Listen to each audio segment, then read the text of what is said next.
Guys, back again with a Gurunomics episode. I am sitting here today, have the distinct pleasure of sitting down with someone that I've met multiple times, spent some time with, and he's just a genuine guy that's actually doing the day-to-day business and making shit happen. So I'm sitting here with Ty James, and so glad that you could all join us and watch this, because I think it'll be a good dialogue about how we actually, make the rubber meet the road. There's a lot of people that talk about pie in the sky things. And one of the things I like to do is bring it back down to practicality.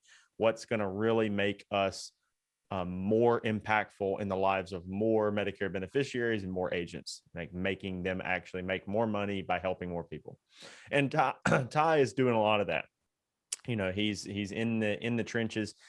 He is the director of sales for Secure Insurance Group, and he's working over there with somebody that a lot of you probably know too, Brian Askins, Cody's dad. So they have a great business going on. But Ty started with Mutual of Omaha back then, and so he's made that full transition and been part of that evolution from the get-go. So Ty has amassed a book personally of somewhere around 4,000 clients in his 10 years in the industry. And I know a lot of us struggle to get the first 100. So we're going to talk about, how he's done that. And we're going to, hopefully make some progress in saying, how can some of you guys replicate some of that success? And Ty's been gracious enough to share this information with us. So Ty, man, you've been in it for 10 years. You're here. I appreciate you hanging out with us today. In it for 10 years in the process. Tell us everything you've learned so far. Man, that would take us all day. That'd take us all day. I appreciate you letting me be on here. It's been a journey for sure. It's been a journey for sure. Well, so that transition from Mutual of Omaha to when you guys went independent, which clearly seems to have been a great move for you guys, because I think you're, have a really growing and successful business. But a lot of people look at agencies like what we have and what you guys have, and they think, well, that's it. They figured it out and now they're off to the races. But, we still go through the ups and downs of struggles. As you have more lead flow you can handle, you're hiring agents, and then all of a sudden your lead flow, might fall for a while, and you still have mouths to feed now. So it's a growing, roller coaster of ups and downs, which is honestly, thankfully, I like that part of it. But I'm assuming, y'all experience some of the same stuff. When it's good, it's great, and when it's bad, it's you got to get in there and bust ass and figure out what's going on and make it work, right?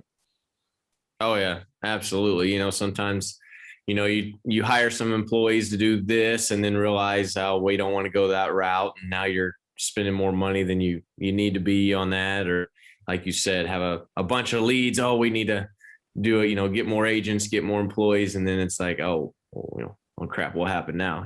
So there's always that back and forth, always. Right. Yeah. We came out of AEP feeling like, gosh, in AEP, I think we all know we could use double the staff. But then the rest of the year, it's, there's, even though we're writing, 120 applications a week as my LOA teams are right now, there's a couple of them that are still struggling as we're trying to get them, spooled up. So one thing that I'm interested in is, as you guys hire new agents, this is something I struggle with. Do you have a process for training them, or do they just shadow somebody that's more experienced for a while? I would say sort of both. If they're in more of like a local area, per se, we're going to shadow. They're going to shadow somebody. It's just easier that way. For Dallas is the one that runs that up. So obviously it's a little easier for him to do that. More of a social guy. Yeah. But and we'll get down in the trenches and do the door knocking if need be, do the type of things to get them off the start. If it's more remote, for the remote guys, obviously if they're brand new, we got tons of videos they can watch. Brian will extend his hand to go help them maybe do a seminar or something of that nature.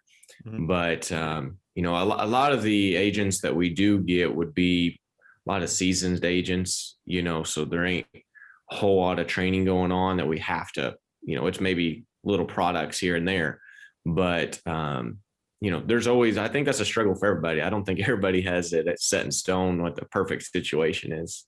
Yeah. But no, that's a struggle of ours. So, and then of course the struggle for everybody is consistent lead flow. I think everybody knows you guys do very well with the seminar space, but I'm assuming you guys do other things. I know when I was in town, pretty sure I saw even a billboard for Secure Insurance Group, which I always tell everybody. So we have billboards too, but people see my billboards and they're like, "Oh, so do I need to get billboards?" And I'm like, no, that's like the last cog in the marketing wheel to me. That's more of like it's just more of like a long-term branding play to throw that stuff around. But you guys have a diversified lead flow outside of the seminars, and in what do you as much as you would want to share, what does that look like? Obviously we do the seminars and we do quite a bit of those. Most all our LOAs do all those. And then for a lot of them, we focus on, of course, the direct mail, which I know a lot of people do. I know your brother does real good at that. Mm-hmm. They sort of have the same attitude about it. As long as they're calling them or knocking on their door or whatever, they're going to eventually get some sales. So we do a lot of the, Lead Concepts is a good company that we use, and then a couple other ones that we use. And then obviously we do call nights.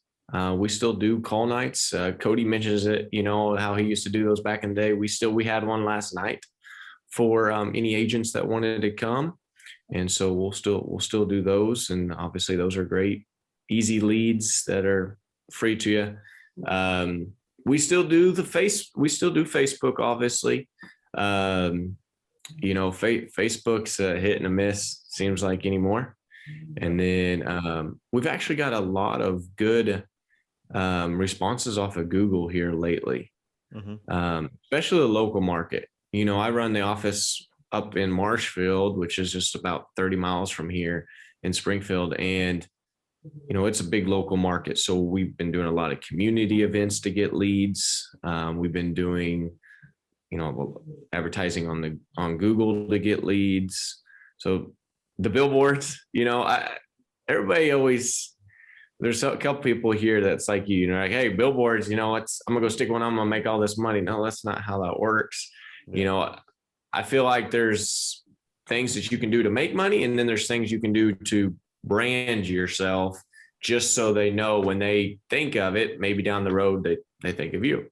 Yeah. So a lot of little different things. One deal I will add to the lead deal we've started to do is finding a local market, a local county, mailing that county for the full year, and then keep mailing them every single month to really drive a local market. Okay. Where there's no really insurance offices. Yeah, like brand inundation via direct mail. Yeah, direct mail. Yeah. And then when you send a direct mail, that wouldn't be like a Lead Concepts. That would be like a direct mail piece that had your information on it, to get call-ins type of thing. Yeah, it's just a personal one. We can handwrite all those. And you do like 64 and up or 65 and up, and 64 to 64. Okay. Turning 65. Yeah. Just a happy birthday letter, who you are, what you specialize in. And then I give you an example. This last one we sent out, we put confetti in it. I know the seniors are going to love that when they open it. They're not really going to love it, but confetti is going to fly everywhere. They're probably going to hate us, but I'm hoping it draws some attention of what what the heck's going on. So, Right.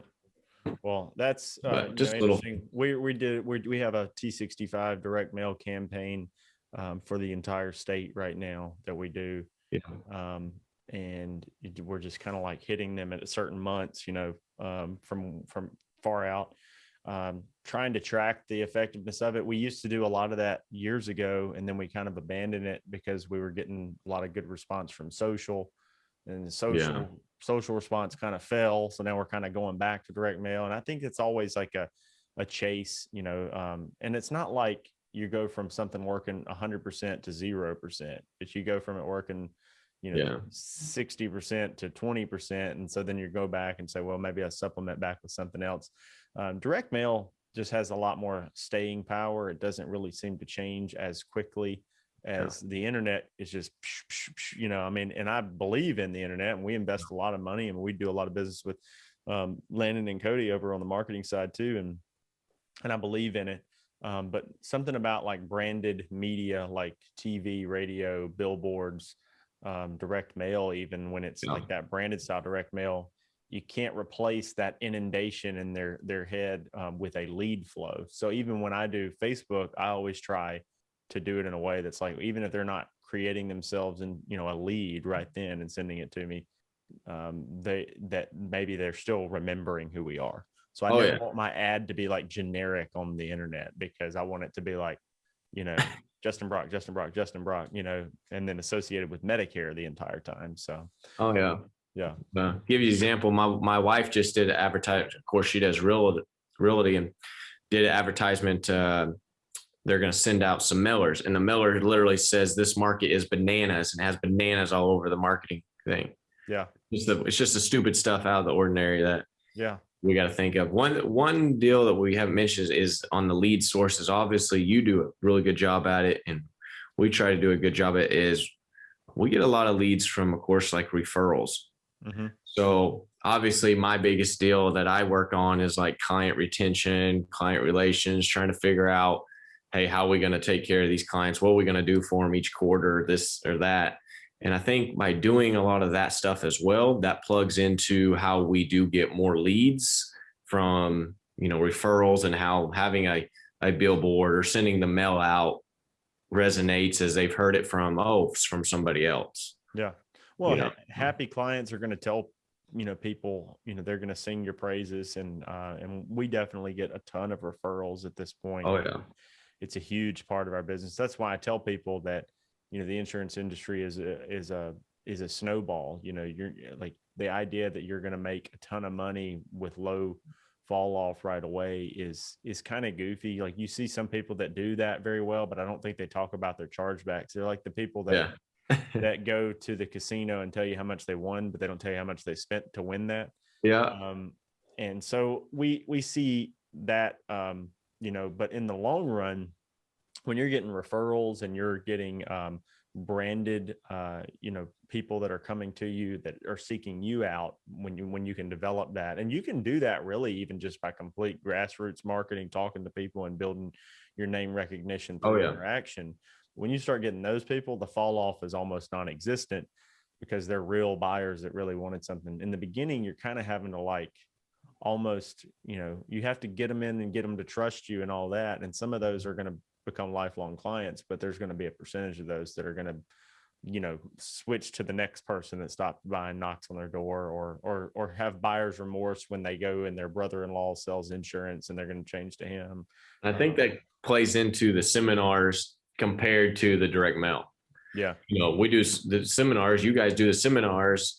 When you've taught someone before they went into Medicare, they're pretty much going to stay with you because they think you're the king, you're the one that told them everything they know. Yeah. Where the direct mail people, they send it in for a reason.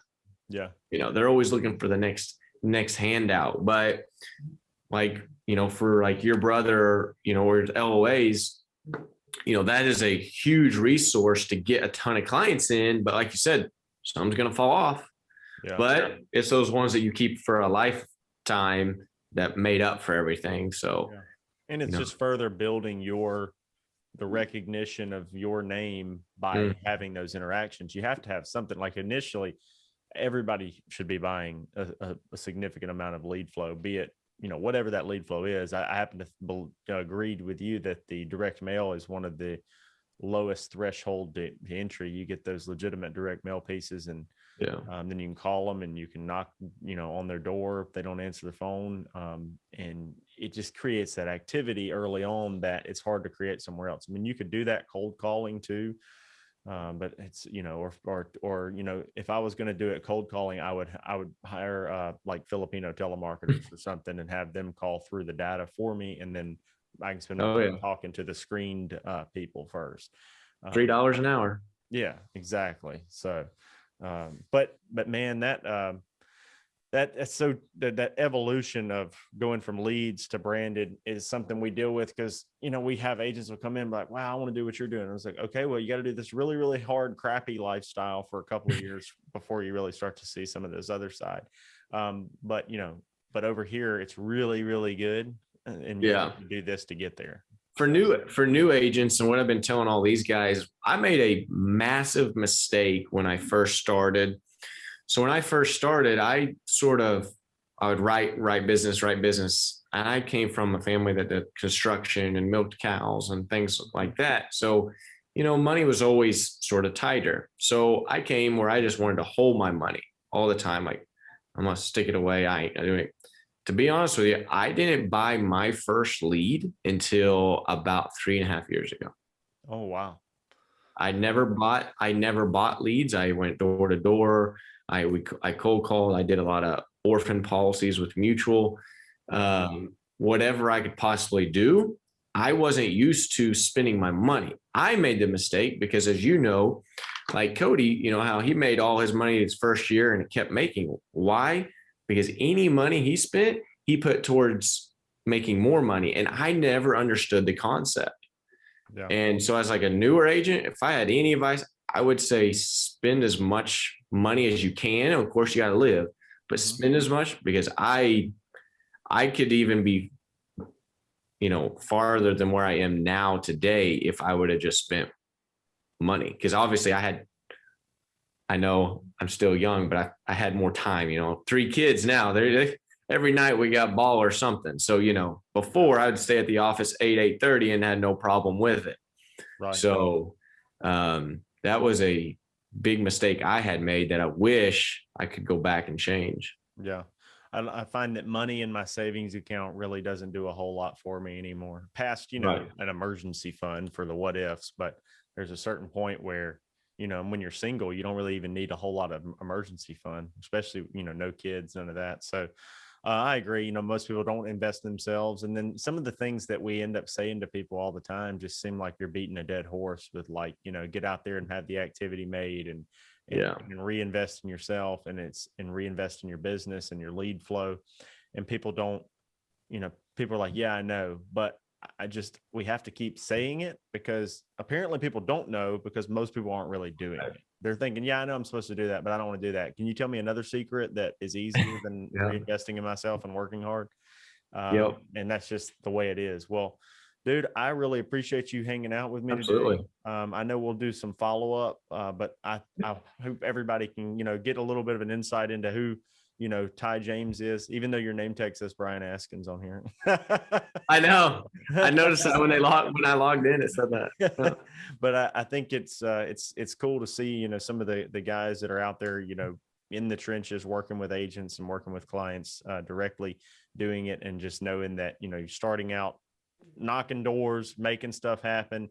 And even though you weren't reinvesting money monetarily into lead flow, you were investing a lot of time and energy doing things the hard way. And the hard way works too, man. I have at 35%. Yeah, exactly. At 35% comp. So times are much better now. But awesome, buddy. Is there anything else that you want to talk about right now, or say that, or how can people get in touch with you if they have any questions about anything we've said here?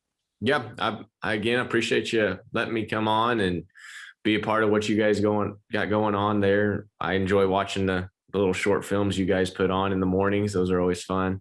Yeah. But no, you can always give me a call, and I'll send you my phone number and email if you want to stick it in a link or something. But Other than that, follow Justin. He's a man. Well, we certainly appreciate having you on here, buddy, and I'll be talking to you soon, man. All right, man. We'll talk to you later.